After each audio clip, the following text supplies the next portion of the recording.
जय गुरुदेव।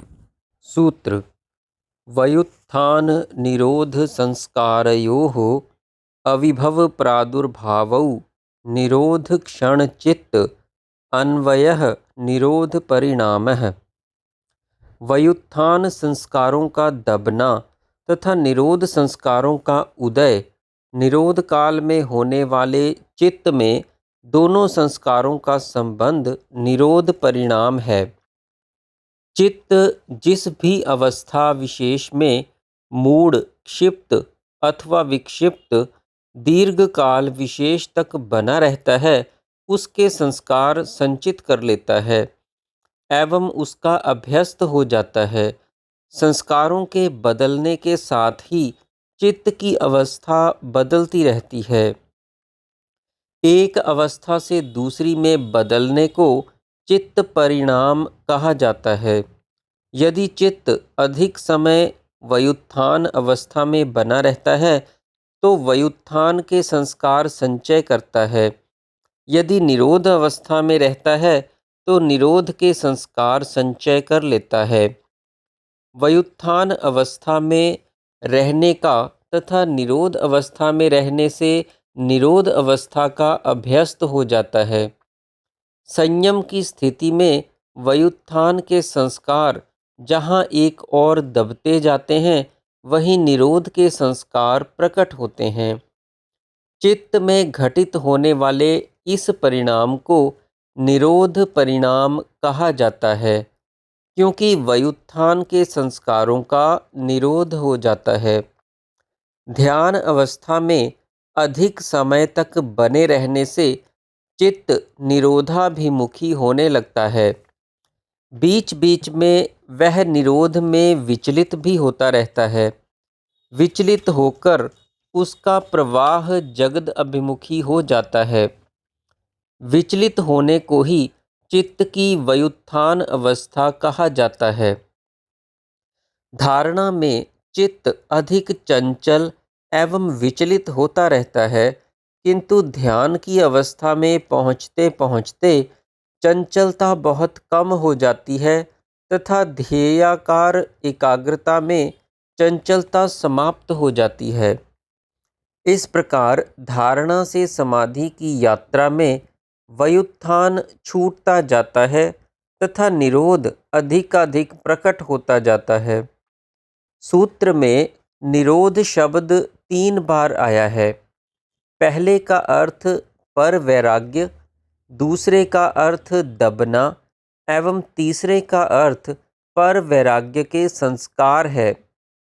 अविभव का अर्थ वर्तमान अवस्था से अतीत में जाना तथा प्रादुर्भाव का अर्थ अनागत अवस्था से वर्तमान में उदय हो जाना।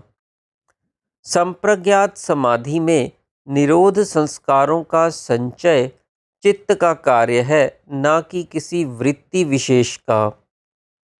व्युत्थान में संस्कार संचय वृत्तियों का कार्य होता है, न कि चित्त का। चित्त एवं वृत्ति में अंतर को समझ लेना साधक की क्षमता पर निर्भर करता है। वृत्तियों के कारण संचित संस्कार वृत्ति निरोध होने पर क्षय हो जाते हैं, किंतु चित्त के संचित निरोध संस्कार चित्त के अपने कारण आत्मा में लीन होने पर समाप्त होते हैं। वृत्ति निरोध एवं संस्कार क्षय क्रमिक होता है। चित्त में संस्कारों का स्वरूप प्रति प्रसव क्रम में व्युत्थान से निरोध की ओर प्रवाहित होता है, जो कि यम नियमों के पालन से आरंभ हो जाता है। धारणा में उसमें काफ़ी कमी आने लगती है। असंप्रज्ञात समाधि में वृत्ति निरोध हो जाता है, किंतु संस्कार बने रहते हैं। व्युत्थान संस्कारों के अतीत में छुपते जाने एवं निरोध संस्कारों के अनागत से वर्तमान में प्रकट होते जाने के क्रमिक परिणाम को निरोध परिणाम कहा गया है। इस परिणाम का आधार चित्त है। चित्त के संबंध से ही व्युत्थान संस्कारों का निरोध तथा निरोध संस्कारों का उदय होता है।